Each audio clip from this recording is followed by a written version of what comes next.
Success campus, आपकी सफलता हमारा संकल्प। Good morning students. आज भी मैं कुछ नए और ताज़ा करंट अफेयर्स के क्वेश्चंस लेकर हाजिर हूँ।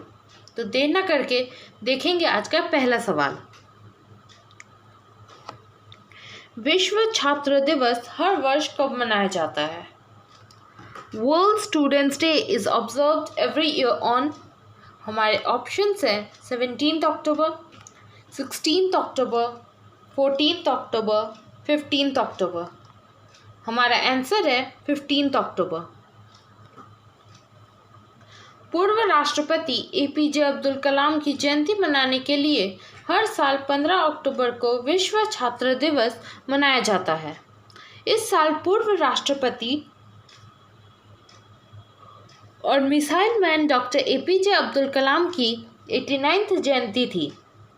साल 2010 में संयुक्त राष्ट्र ने छात्रों के लिए कलाम के प्रति प्रेम भावना को देखते हुए 15 अक्टूबर को विश्व छात्र दिवस घोषित किया, जो खुद एक समर्पित शिक्षक थे और वे जो भी समझाते थे उससे पहले खुद अपने जीवन में उतारते थे। जानते हैं एपीजे अब्दुल कलाम के बारे में। एपीजे अब्दुल कलाम का जन्म 15 अक्टूबर 1931 को धनुषकोडी, रामेश्वरम, तमिलनाडु में हुआ था। उनका पूरा नाम अबुल पकीर जैनुलाब्दीन अब्दुल कलाम था। 2002 में उन्हें भारत के राष्ट्रपति के रूप में चुना गया था और राष्ट्रपति बनने से पहले वे भारतीय अंतरिक्ष अनुसंधान संगठन यानी इसरो और रक्षा अनुसंधान और विकास संगठन यानी DRDO में एक एयरोस्पेस इंजीनियर के रूप में काम करते थे। उन्होंने एक वैज्ञानिक के रूप में रक्षा अनुसंधान और विकास संगठन के वैमानिकी विकास प्रतिष्ठान में अपना करियर शुरू किया। इसके अलावा उन्होंने इसरो में भारत के पहले सैटेलाइट लॉन्च व्हीकल यानी SLV-3 के प्रोजेक्ट डायरेक्टर के रूप में काम किया था। एपीजे अब्दुल कलाम को पद्म भूषण, पद्म विभूषण, भारत रत्न, वीर सावरकर पुरस्कार, रामानुजन पुरस्कार आदि सहित कई पुरस्कार मिले थे। उनकी मृत्यु के बाद विभिन्न शैक्षणिक, वैज्ञानिक संस्थानों और कुछ स्थानों का नाम डॉक्टर अब्दुल कलाम के सम्मान में रखा गया है। जैसे उत्तर प्रदेश तकनीकी विश्वविद्यालय का नाम बदलकर एपीजे अब्दुल कलाम तकनीकी विश्वविद्यालय कर दिया गया। केरल प्रौद्योगिकी विश्वविद्यालय का नाम बदलकर एपीजे कर दिया गया, अब्दुल कलाम प्रौद्योगिकी विश्वविद्यालय। अगला सवाल, ग्रामीण महिलाओं का अंतर्राष्ट्रीय दिवस विश्व स्तर पर कब मनाया जाता है? The international day of rural women is observed globally on. हमारे ऑप्शंस है 17 अक्टूबर, 16 अक्टूबर, 14 अक्टूबर, 15 अक्टूबर। हमारा आंसर है 15 अक्टूबर। अंतर्राष्ट्रीय ग्रामीण महिला दिवस प्रत्येक वर्ष 15 अक्टूबर को विश्व स्तर पर मनाया जाता है। यह दिन ग्रामीण परिवारों और समुदाय की स्थिरता सुनिश्चित करने, ग्रामीण आजीविका और समग्र कल्याण में सुधार करने में महिलाओं और लड़कियों की महत्वपूर्ण भूमिका को पहचानने के उद्देश्य से मनाया जाता है। भारत में कृषि और किसान कल्याण मंत्रालय कृषि के क्षेत्र में महिलाओं की सक्रिय भागीदारी बढ़ाने के लिए 2016 में राष्ट्रीय महिला किसान दिवस के रूप में मनाता है।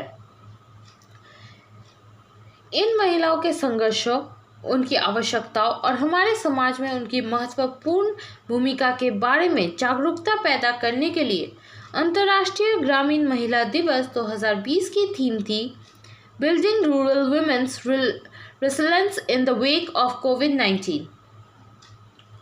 जानते हैं इस दिन के इतिहास के बारे में।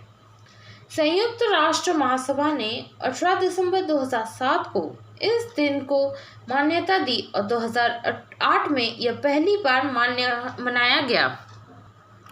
अगला सवाल, महाराष्ट्र सरकार और किसने आतंकवाद विरोधी अभ्यास का आयोजन किया? सुरक्षा कवच। Maharashtra government and who organized an anti terror exercise सुरक्षा कवच।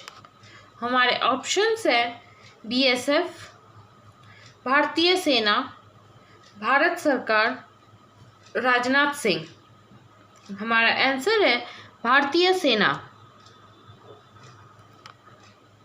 भारतीय सेना और महाराष्ट्र पुलिस ने महाराष्ट्र के पुणे के लुल्लानगर में आतंकवाद विरोधी अभ्यास सुरक्षा कवच का आयोजन किया। इस अभ्यास का उद्देश्य पुणे में किसी भी आतंकवादी कार्रवाई का मुकाबला करने के लिए आतंकवाद विरोधी त्वरित प्रतिक्रिया टीमों यानी anti terrorist quick reaction teams को सक्रिय करने के लिए सेना और पुलिस दोनों की कवायद और प्रक्रियाओं में तालमेल बिठाना है। इस अभ्यास में सेना की त्वरित प्रतिक्रिया टीमों, डॉग स्क्वाड और बम डिस्पोजल टीमों के साथ साथ आतंकवाद रोधी दस्ते और महाराष्ट्र पुलिस की त्वरित प्रतिक्रिया टीम ने हिस्सा लिया। यह अभ्यास कोविड-19 के सभी सुरक्षा मानदंडों को ध्यान में रखते हुए किया गया था और भाग लेने वाले सैनिकों की ताकत को तदनुसार बढ़ाया गया था। इस अभ्यास ने सेना और पुलिस दोनों को सहयोग करने, समन्वय करने, अपने ड्रिल और प्रक्रिया को कारगर बनाने का अवसर प्रदान किया। कुल मिलाकर यह अभ्यास दोनों के लिए सीखने का एक शानदार अनुभव था। अगला सवाल, किस देश ने दूसरी corona virus vaccine EpiVacCorona को मंजूरी दी है? Which country approved second corona virus vaccine EpiVacCorona? हमारे ऑप्शंस है ब्राज़ील, भारत, रसिया, जापान। हमारा आंसर है रशिया। रूस ने अपनी दूसरी कोविड-19 वैक्सीन एपिवैक कोरोना को मंजूरी दे दी है। एपिवैक कोरोना को यह मंजूरी प्रारंभिक चरण के अध्ययन के बाद मिली है। रशिया के राष्ट्रपति व्लादिमीर पुतिन ने घोषणा की कि देश ने दूसरी कोविड-19 वैक्सीन पंजीकृत किया है। यह नई कोरोना वैक्सीन इससे पहले तैयार हुई वैक्सीन के 2 महीने बाद आई है, क्योंकि इससे पहले रशिया दुनिया की पहली corona virus vaccine Sputnik V को भी आधिकारिक तौर पर रजिस्टर करा चुका है। आपको बता दें कि स्पुतनिक वी के लिए रशिया को देश और विदेश में वैज्ञानिकों की व्यापक आलोचना का सामना करना पड़ा था।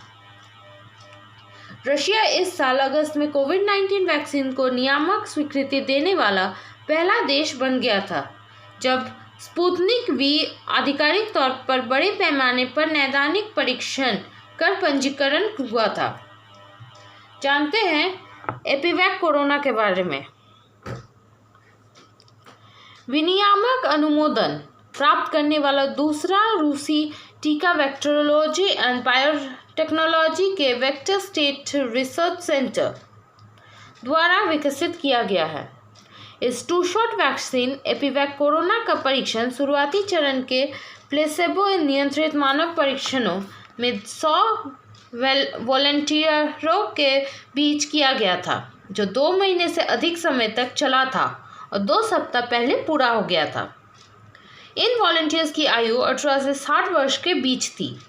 निजी और पब्लिकली फंडेड क्लिनिकल स्टडीज यानी सार्वजनिक रूप से वित्त पोषित नैदानिक अध्ययनों के एक डेटाबेस clinicaltrials.gov पर पोस्ट किए गए विवरण के अनुसार वेक्टर का टीका एपिवैक कोरोना SARS-CoV-2 प्रोटीन के रासायनिक रूप से संश्लेषित है।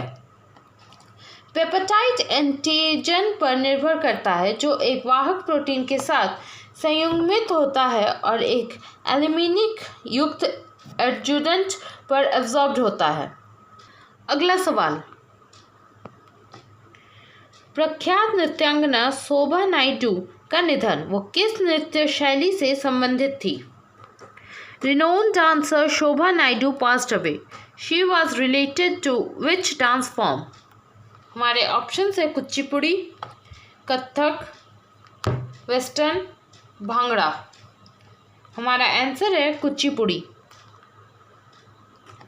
प्रसिद्ध कुचिपुड़ी नृत्यांगना शोभा नायडू का निधन हो गया है। उनकी प्रमुख उपलब्धियों में बेलेट्स विप्रानारायण, कल्याण श्रीनिवासम और कई अन्य कोरियोग्राफी और प्रस्तुति शामिल है जिसमें वे मुख्य भूमिका में थी और उन्होंने सत्यभामा, देवदेवी, पद्मावती, मोहिनी, साईं बाबा और देवी पार्वती जैसे विभिन्न भूमिकाओं को चित्रित किया जिससे उन्हें बड़ी प्रशंसा मिली। उनके द्वारा जीते गए कुछ प्रसिद्ध पुरस्कारों में 2001 में पद्मश्री, 1991 में संगीत नाटक अकादमी शामिल है। अगला सवाल, क्रिकेटर जॉन आर डी का निधन वे किस देश से संबंधित थे? Cricketer John R Reid passed away was related to which country? हमारे ऑप्शंस हैं बांग्लादेश, इंग्लैंड, न्यूजीलैंड, इंडिया। हमारा आंसर है न्यूजीलैंड। न्यूजीलैंड के पूर्व cricket allrounder John Richard Reid का निधन हो गया है। वह वर्तमान के न्यूजीलैंड के सबसे वृद्ध टेस्ट प्लेयर भी थे। वे न्यूजीलैंड के लिए टेस्ट जीत में लीड करने वाले पहले क्रिकेटर थे। जॉन आर रीड ने 58 टेस्ट मैचों में 33.28 के औसत के साथ 3,428 रन बचाए जिसमें 16 साल से अधिक समय के करियर में 22 अर्धशतक और 6 शतक शामिल है। उनका पहला टेस्ट शतक 135 के स्कोर पर 1994 में केपटाउन में दक्षिणी अफ्रीका के खिलाफ था। अगला सवाल, किस बैंक ने 2020 का central bank of the year पुरस्कार जीता है? Which bank won Central Bank of the Year Award 2020? हमारे ऑप्शंस हैं State Bank of India, Bank of Ghana, विश्व बैंक, इनमें से कोई नहीं। हमारा आंसर है Bank of Ghana. Bank of Ghana ने central bank of the year award 2020 जीता है। इसके अलावा मार्क कर्नी ने central bank of the year award 2020 में गवर्नर ऑफ द ईयर जीता है। सेंट्रल बैंकिंग अवार्ड केंद्रीय बैंकिंग समुदाय में उत्कृष्टता को पहचानने के लिए प्रतिवर्ष आयोजित किया जाता है। यह पुरस्कार का 7वां संस्करण था और समारोह को वर्चुअली आयोजित किया गया था। घाना के गवर्नर है अर्नेस्ट क्वामिनी येजू एडसन। इसका मुख्यालय है अक्रा, घाना और इसकी स्थापना 1957 में हुई थी। अगला सवाल, कौन सा बैंक अपने ग्राहकों के लिए द हेल्दी लाइफस्टाइल प्रोग्राम शुरू करने जा रहा है? Which bank is going to launch the healthy life program for its customer? हमारे ऑप्शंस हैं HDFC bank, state Bank of India, union bank, Punjab national bank. हमारा आंसर है HDFC बैंक। भारत के प्रमुख निजी क्षेत्र के बैंक HDFC बैंक और अपोलो हॉस्पिटल ने होलिस्टिक हेल्थ केयर सोल्यूशन यानी पूर्ण स्वास्थ्य सेवा समाधान हेल्दी लाइफ प्रोग्राम लॉन्च करने के लिए सहयोग किया है। यह कार्यक्रम HDFC बैंक के ग्राहकों के लिए शुरू किया जाएगा ताकि ग्राहकों के लिए प्रक्रिया को सुविधाजनक और आसान बनाते हुए स्वस्थ जीवन को सुलभ और सस्ता बनाया जा सकता है। इस कार्यक्रम से क्या लाभ है? ग्राहकों के पास अपोलो के डिजिटल प्लेटफॉर्म अपोलो 24/7 पर नॉकास्ट पर इमरजेंसी अपोलो डॉक्टर की एक्सेस होगी। इसमें और भी कई अन्य लाभ भी होंगे जैसे कि भुगतान के विकल्प का चयन और सभी अपोलो हॉस्पिटल में इलाज के लिए फाइनेंस में सुलभता। ग्राहक हेल्थ केयर चेन में किए गए मेडिकल खर्चों के लिए भुगतान करने के लिए अधिकतम 40 लाख रुपए के असुरक्षित ऋण का लाभ उठा सकते हैं। HDFC बैंक के CEO है आदित्य पुरी। इसका टैगलाइन है वी अंडरस्टैंड योर वर्ल्ड और इसका मुख्यालय मुंबई महाराष्ट्र में है। अगला सवाल, AICTE और किस कंपनी ने छात्रों और शिक्षकों को सशक्त बनाने में सहयोग किया? AICTE and which company collaborated to empower students and educators? हमारा ऑप्शंस हैं गूगल, TCS, माइक्रोसॉफ्ट, याहू। हमारा आंसर है माइक्रोसॉफ्ट। माइक्रोसॉफ्ट और all India council for technical education यानी अखिल भारतीय तकनीकी शिक्षा परिषद या AICTE ने नए युग की तकनीकों में छात्र और शिक्षकों को सशक्त बनाने के लिए भागीदारी की है। यह तकनीक जिसमें artificial intelligence, internet of things, data science और क्लाउड कंप्यूटिंग शामिल है। इस साझेदारी के तहत AICTE के e learning portal educator licensure information system यानी एलिस के माध्यम से माइक्रोसॉफ्ट के 1500 से अधिक कोर्स के मॉड्यूल छात्रों और शिक्षकों को निःशुल्क उपलब्ध कराए जाएंगे। इसके लिए माइक्रोसॉफ्ट ने छात्रों और शिक्षकों के लिए व्यक्तिगत सीखने के रास्ते और समाधानों तक पहुंच प्रदान करने के लिए अपने learning resource centre Microsoft Learn with Alice platform को एकीकृत किया है। अगला सवाल, किस राज्य ने पीने के पानी के लिए नल का पानी उपलब्ध कराने के लिए सुजल मिशन शुरू किया है? Which state launched Sujal mission to provide tap water for drinking? हमारे ऑप्शंस हैं झारखंड, बिहार, उड़ीसा, पंजाब। हमारा आंसर है उड़ीसा।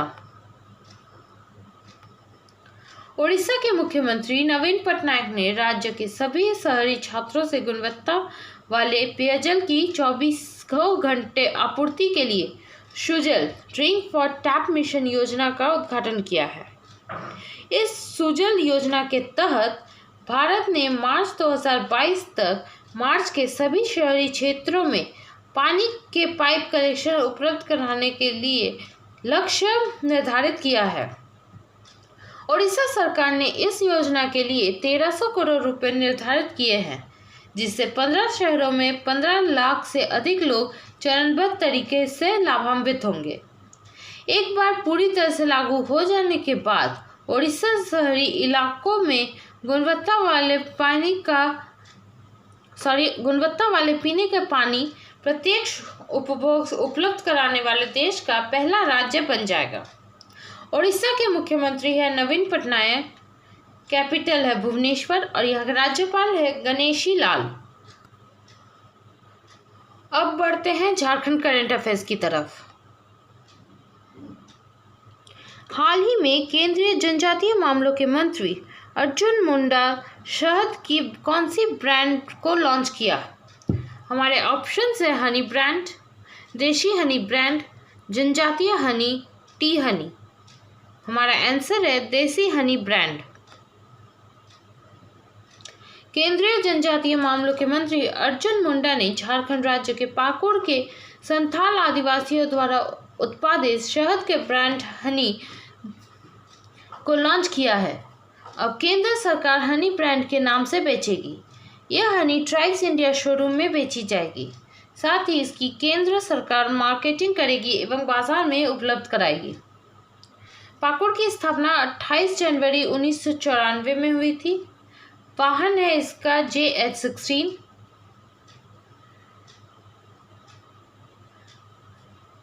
विधानसभा क्षेत्र की संख्या 3 और लोकसभा संसदीय क्षेत्र 1। अगला सवाल, IITN ने एक दूसरे की मदद के लिए एंटरप्रेन्योर कम्युनिटी बनाई है। यह किस IIT द्वारा बनाई गई है?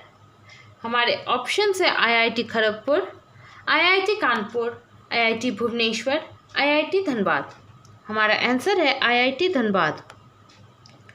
IIT ISM धनबाद के छात्रों द्वारा अब तक कई स्टार्टअप शुरू कर चुके हैं, लेकिन सही दिशा मार्गदर्शन और मदद के अभाव में स्टार्टअप बंद भी होते चले गए।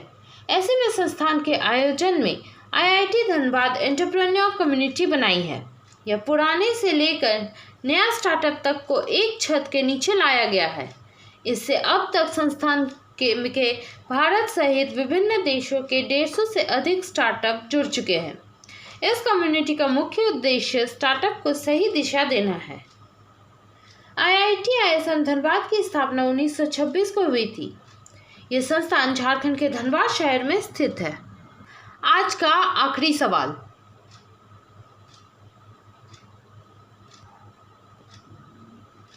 मिस क्वीन ऑफ 2020 का खिताब झारखंड में किसने जीता है? हमारे ऑप्शन है निधि प्रिया, राखी कुमारी, अनुष्का आनंद, ज्योति प्रिया। हमारा आंसर है अनुष्का आनंद। झारखंड के देवघर की अनुष्का आनंद मॉडलिंग के क्षेत्र में मिस क्वीन ऑफ 2020 का खिताब जीतता है। दिल्ली में एसके प्रेजेंटेंस द्वारा आयोजित हो रहे मिस्टर एवं मिस एवं मिसेस क्वीन किंग 2020 सीजन 2 में अनुष्का आनंद ने खिताब जीता है।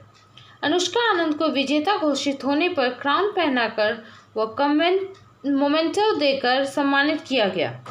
अनुष्का आनंद इससे पूर्व वर्ष 2018 में भी मिस इंडिया झारखंड 2018 का खिताब जीत चुकी हैं।